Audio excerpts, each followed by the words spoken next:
Hi, and welcome to the Pink Movement podcast with your host, Christy Collier. Each episode, you'll hear from some awesome people in and around the breast cancer world, sharing their wisdom on all things health and well-being. You'll hear simple information, practical advice, and useful tips to help you stress less, move more, and feel better.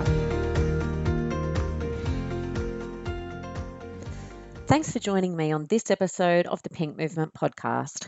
I'm your host, Christy Collier. Today's topic is all about prioritising your well-being, which, as you know, following a breast cancer diagnosis is just so vitally important. I'm chatting today with Amelia Harvey, who has an honours degree in psychology and is a life coach. Amelia shares with us what the term well-being actually means, why it's important for you to prioritise your well-being, and what happens when you do it and don't do it. Amelia then shares with us some fantastic suggestions about how you can go away today and start prioritising your well-being. This is a great episode, so sit back, relax, and enjoy.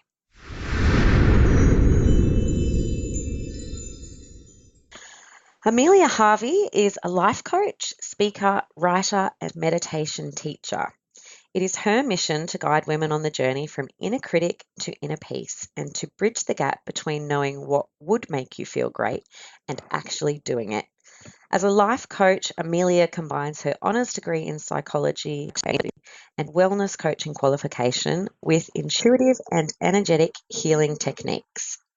Amelia will be joining us regularly on the Pink Movement podcast to share her practical, emotional, and spiritual tools to empower you to live your healthiest, happiest life. Now, welcome, Amelia. Welcome back to the Pink Movement podcast. Yay, thanks for having me. Great to be here. No problem. Our pleasure. Now, for those who don't know, we did an earlier podcast with Amelia on prioritising your well-being.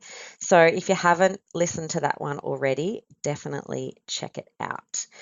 But today's topic is all about dealing with setbacks. And I've got to say, as someone who's been through breast cancer, from day one, it's pretty much full of them. And it's those unexpected things that, really throw us for six. And I think we prepare for things like, surgeries and chemo or radiation and all those types of things, and they're hard enough. But then when we get thrown curveballs and setbacks, it makes things just that little bit harder.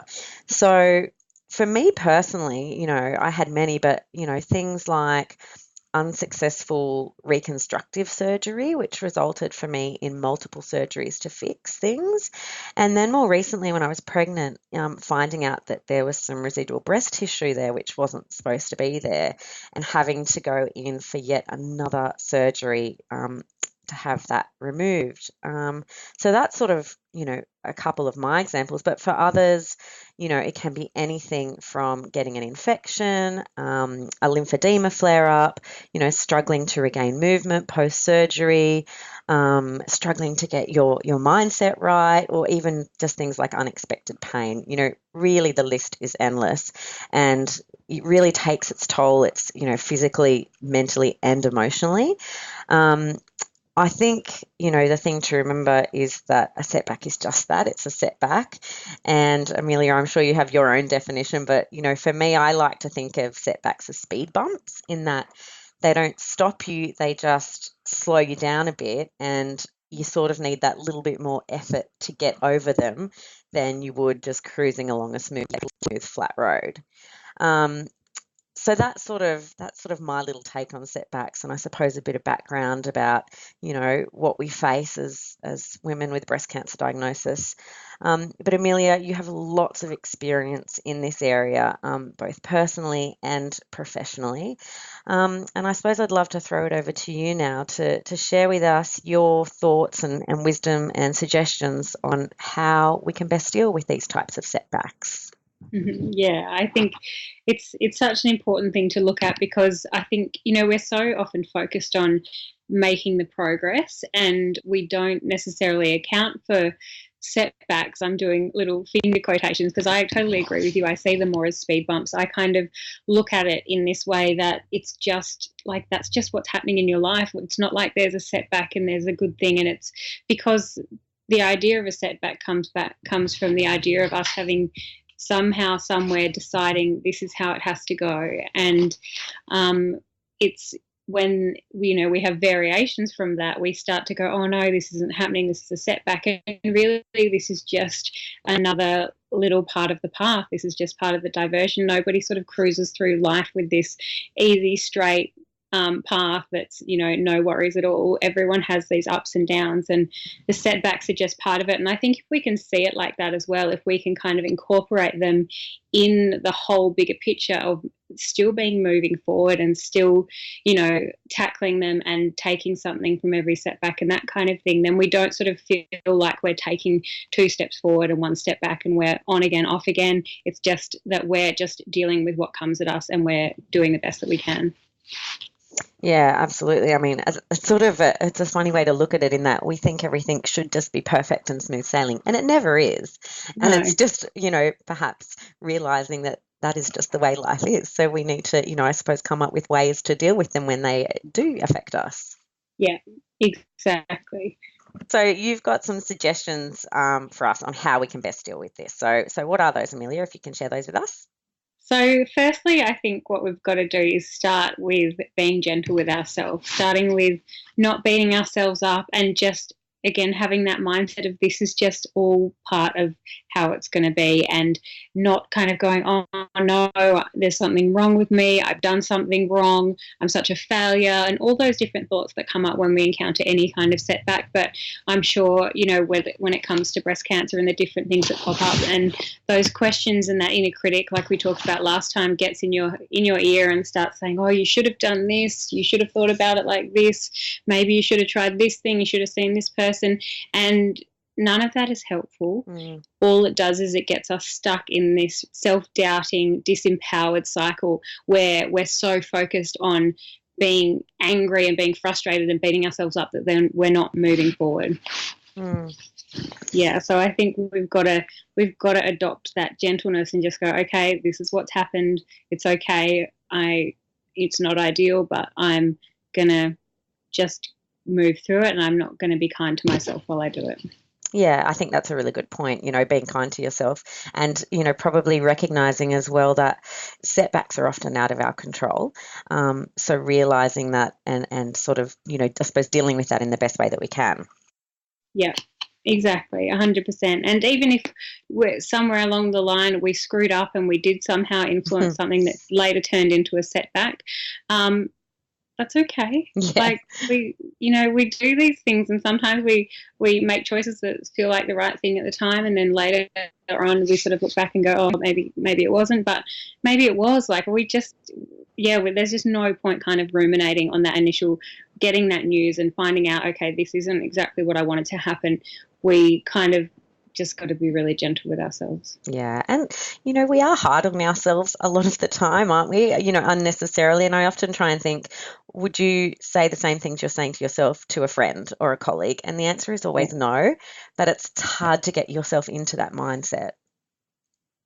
Yeah. Yes, exactly. It is. And we get in this cycle of just being so nasty to ourselves that it's just like it's running in the background and we don't even notice. So I think it again comes back to that being aware of the inner critic, noticing how you're beating yourself up. And once we kind of shed a bit of light on it, we can start to see it's not true. And then finding that place inside of us that knows we're doing a great job and that does have those kind words and those encouraging words for us, and tapping into that and that voice that says everything's okay, you're doing the best you can. Yeah, absolutely. Great tip. So from there, I think what we've got to do is work with the feelings that have presented themselves, because with every setback, it becomes a trigger for emotions. And whether it's a big one in terms of you find a cancer has returned or something really serious like that, or if it's a smaller one like that daily pain that you're experiencing, these all trigger emotions in us. And what our inner critic likes to do when we experience an emotion is take it up into our mind and create this big story around it. You feel frustrated devastated because this, because that, because this thing happened when you were a kid, because of that comment your boss made to you 3 weeks ago. And all of a sudden, these emotions start to become stuck in these stories. And the more that we play these stories, the more that we hold on to these emotions. The other side of that is when we, a setback comes along and we experience these emotions, but we go, no, it's fine. I'm going to be fine. Everything's going to be fine. Positive mindset. It's going to be great. This is bad, but I'm just going to keep, grin and bear it, and it's going to be fine. And I think that as well becomes almost just as big an issue, because when we do that, even though, of course, we have the best intentions of, powering through and putting on a brave face, what we're doing every time we say to ourselves, it's not that bad, we're going to feel fine, and trying to talk ourselves out of it, is we're saying to ourselves that feeling's not valid. And we're not allowed to feel like that. And when we do that, we get trapped and stuck in this place of not allowing ourselves to experience emotions. So either way, whether we create that story or we tell ourselves, no, everything's fine, just put a smile on and forget about it, we're actually just holding on to these feelings for dear life, and we're stuffing these emotions down, and that then becomes another burden that we have to carry, instead of acknowledging, it's okay that I'm angry that this has happened. It's okay that I feel devastated by this. It's okay that I am so frustrated and just over it. And as soon as we can meet our emotions with that kind of acceptance and okayness, because we're not meant to feel good all the time. That's not what being a human being is about, and nobody does. We have to have these spectrums of emotions, and if we feel the not so good stuff, it means that we get to feel the really good stuff too. But if we try and just numb it all out, then we don't really feel anything. So if we can meet these feelings and go, oh, that's interesting, when the doctor said that, it really I felt this pain in my chest, and I felt this sadness and this heaviness, or getting out of bed every morning with that pain, I feel this hot frustration, and it's coming back to the feelings and the emotions in this physical form, and noticing how they move through our body instead of going up into our mind with a story. It's asking ourselves, all right, so that was my trigger. That's interesting. Okay, I can see that my inner critic's trying to run away with it. Also interesting. But what's happening in my body? What am I experiencing physically? Do I feel tightness in the chest, or are my shoulders feeling tense? Do I feel heavy or light or scattered or sick? Or does it feel like it's a blue emotion or a red one? Or is it a dull kind of feeling, or does it have sharpness to it? And if we can come to that physicality of it, often it just dissolves within a couple of minutes, and we're able to really experience that and let it go without going through that horrible process of struggling against it. Because even though these difficult emotions that we feel, it's so much of the struggle and the difficulty of them comes from us trying so hard not to feel them. Rather than us just going, that's okay. Even when you're feeling that devastation, there is this tiny little bit of peace there, knowing that you're allowing yourself to feel it. I know, it's so interesting. I'm definitely in the latter, where I go, no, it's fine, and don't allow myself to do those feelings. And then I definitely know of others who are in the first example you gave, which is it just overtakes them. The emotion, the frustration or the anger or the upset or all of those things. So, and I understand what you're saying. Obviously, I think it takes a lot of practice to get to there, but really recognizing that feeling, letting it be and accepting it, and then taking those steps to move on from that. Am I understanding that right? Yes, yeah, exactly. And I actually have a meditation on my website that talks you through that process, because this is something I teach almost all of my clients, because nobody ever sits us down and says, here's a nice productive way to deal with your emotions. We've got, people in our life who are emotionally eating, who are drinking to numb themselves. Maybe someone's taking drugs. Maybe people are internalizing it all and becoming depressed. Maybe people are starting to feel anxious because of it. It manifests in so many different ways, and it's up to us to kind of go out and seek that capable and healthy coping mechanism for it, which is just sitting with it. And really every emotion that comes over us, even if we've got that voice in our head going, this is silly, it's not that big a deal, or pull yourself together going, no, that it doesn't matter. I'm going to feel emotions. They're not always going to make sense to me, but that's totally fine. And it's funny, it's just not something that we're taught how to do. You're not taught how to do things like this in school or in university, or, unless you go out and seek ways to deal with this, most people don't know. Yeah, exactly. Yeah, and we have so many different examples, and we sort of try and piece it together in our own little way. And often I think most people come to a point in their life where they go, what I'm doing just isn't working, like internalizing everything isn't working, or lashing out at my kids isn't working. And we have to kind of find a better way to do it. And it definitely takes practice, like you said, and it takes that cultivating that awareness and that willingness to be present with yourself and be okay with all the ups and downs and all the different parts of yourself, rather than just the fun, smiley, happy part of yourself. And having that real acceptance as soon as an emotion comes, not worrying too much about why it's there or what it means, just going, okay, it's here and I'm okay with that.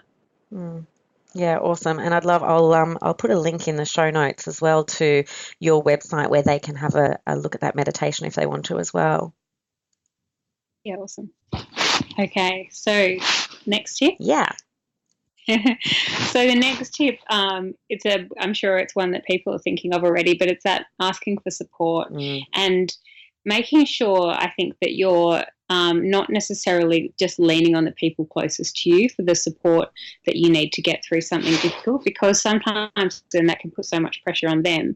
And there's a little bit of guilt associated from your end from leaning on people. So it's, of course, getting that practical support, having, if it's medical stuff that you're going to need the help with, making sure you've got doctors that you trust and support people in that realm that you really trust and that you know are going to look after you well. And being, asking them for all the support you need, not ever walking out of a doctor's appointment feeling like you didn't ask the questions that you wanted to ask. Like, write the notes down, take them in, and take as much of their time as you need, because it's so important for your peace of mind and for your healing that you're doing that, and not sort of wondering and having that, oh, I didn't ask that, or not feeling comfortable with the people who are taking care of you medically. But then it's the emotional support as well. Yeah. And I think seeing a counsellor or a coach or a psychologist or even a kinesiologist or Reiki healing or whatever appeals to you, and having that designated time where you go and you pay someone to listen to you talk about what's happening with you and sort through everything that's going on, and making a point of asking for that support, and then anything else that you need to help you feel good as well. So whether it's the exercise and the movement or yoga or Pilates or the walking or that kind of support as well. But yeah, I think it's being really willing to ask for support, and of course to lean on the people around you and let them help you. Don't try and be a martyr. Don't try and, pretend you've got everything under control when you don't. And, if cooking and eating healthy food is overwhelming, ask a friend to help you or cook some meals for you, or find a healthy meal delivery service. If you're struggling with childcare, ask friends. Like, don't feel like you have to do this stuff all on your own, but then definitely have that designated time for emotional support that will really help you sort through all of the emotions and everything that comes up as a part of whatever the setback is. Yeah, I think that's really good advice, and it's something that a lot of women with a breast cancer diagnosis fail to do, and that is seek out that emotional support, whether it is speaking to a professional or whether it is, just a regular coffee catch up with a friend where you can download a bit and do it like that. And I think, I think that's great. The other side of it you mentioned was asking for support, and that's it seems like such a simple thing, but and I know from experience, it's so hard to do, because I don't know about others, but for me, I saw it as a sign of weakness. I was like, oh, I can do it all myself. I'm fine. When really I should have said, can somebody come over and help me clean the house this week? Or can you guys just make some food for me this week? And it's it sounds so simple. It's a really hard thing to do. Yeah, yes, it is. Asking for help is such a hard thing to do, because we feel like we're being a burden to people. But I think what has helped me get better at asking for help is flipping it on to the times that my friends and the people I love have asked me for help. And not once have I rolled my eyes at a request or gone, oh, God, I can't believe they need some support right now. I feel so touched and so honoured that they even asked me, and that they felt comfortable enough to ask me, and that they want to lean on me. And I think we forget that when we ask people for help, it's to be the helper. It's a privilege, and it's something that feels so good, and it's something that we want to do. You know, if you've got friends and they know what you're going through and you're dealing with breast cancer or you're in remission or wherever you're at, we've got these people in our life who care so much about us, and they feel a little bit helpless because they don't really know how to help us, and they're sort of like, they don't want to overimpose themselves and come over, and they don't want to do nothing, so they're sending you the nice text and trying to stay in touch. But if you can give them a way to help you and say, do you know what, I'm just, I'm exhausted this week. Is there any chance you can cook a meal for the family? People will every time be really touched and say, yes, of course. So I think if we can flip it and we think about what it feels like to be the helper, then it becomes a lot easier to start asking people for that support. Yeah, that's a really good way to think of it. I think that's great. Okay, and I think then after that, we've got to start looking at being super proactive and making the plan, whether it's with the medical team, whether it's with that support system that you've now created about, getting things done around the house and making sure everyone's fed and the house is clean and all of that kind of stuff. It's sitting down and really making a plan that makes sense to you so that you can see the way forward. And it's not something that we have to, grip to white-knuckled and feel like everything has to happen to that plan. But I think it's helpful to be able to see, all right, this is the progression, this is where we're headed, this is what I'm working towards, and, I'm going to be able to do this part of it, but I'm not going to be capable of that, so that's what I'm going to ask for help with. And sort of mapping it out and seeing how it's all going to work for you so that you can see that bigger picture in those day-to-day painful moments. You can have that image to look at and go, okay, I can see that this is part of the bigger picture towards me feeling much better. Yeah, okay, I really like that too. So, for anyone when they have a setback, creating a plan is probably the last thing on their mind. And I know what you're saying. It's not a detailed, steps 1 through 10 and here we go, but just a bit of a plan around how you're going to work through it, and perhaps that's incorporating those first 3 points you mentioned as well. Yeah, exactly. Yeah, and thinking about, what will it need to look like for me? And I think one of the reasons that I feel so kind of in control or just happy with things is not because I have this perfect life, but because I know that when things aren't working as well as I want them to, I am just so proactive and I ask for help and I go to the appointments and I see the specialist and I explore all the options. And I think when we have that mindset of like, okay, that's not exactly what I wanted, how can I overcome it? And that becomes our default instead of the default being like, oh, no, it's fine, or oh, poor me, and going into that wallowing.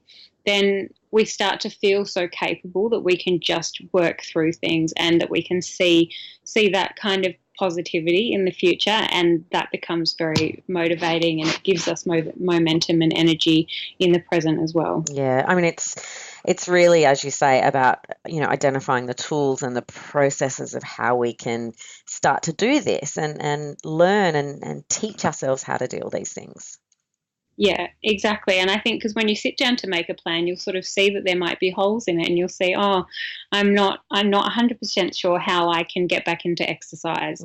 And I'm, when you write down, I'd like to be doing daily movement, but I don't really know how I would go about that, and I don't know what I'm capable of and what I should be doing and shouldn't be doing. So then it's asking for support there or doing some research and learning about that kind of thing. And instead of just sort of not having a plan and going along and not really ever paying attention to the fact that even though we want to be exercising, we don't really know how, so we're just not doing it. Yeah. I think if we can sit down and make those kind of plans, the same with the emotional support. Do we have someone in our life that we feel comfortable with sitting for an hour every week and just being totally honest, or is that something we'd like to outsource professionally so that we can be really vulnerable and do that in that setting? So it kind of is a chance for you to sit down, map everything out, but also fill in the gaps and answer those questions and pay attention to those thought patterns that are maybe stopping you from moving forward or doing the things that you want to do, and finding a productive way to move around them. Yeah, awesome. I love that. So